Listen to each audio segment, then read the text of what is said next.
Sedia balanawa Bunda dek wanalana අවුරුදු ගානක බලපොරොත්තුක් තියෙනවා. පස්තර නැතත් දිස්තරක් නම් වඩන්න ඇති ඈ. අනේ ඉතින් අද දිනේදී දැක්නාගන්න අද දිනේදී අද වෙදී සියාහන්න අනේ සියාහන්න ඔය අර විදිය කරේ තියාගන්නට බෑවද්ද පුළුවන් කොල්ල පුළුවන් අයින ඔක තියාගන්න ඕනි කරේ රිට හරි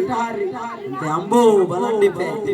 ඔය බන්දුලා අයියලා ඒ කුටේ පිටේ බඳම් මම එනවා කන්ද උඩි මම දැක්කේ උඟ කලකට පස්සේ ලැජ්ජවි මගේ ලෙන්නත් කමට ඉතින් ආගේ සිත්වලෝරින් නඩු බංගලවේ තින්න වරේ ලැජ්ජවි ඒත් එක්කම සෙල්ලම් බඩු කඩිය සරම් පහලට කෙල්ලෝ ඉන්නවා ඉස්සරහ දාන්නනේ පහලට ඊට හරි ආ කොල්ල හොඳ වෙලාවට නැත්තම් බය වෙනවා එහෙනම් ආය බය වෙන්නේ නැති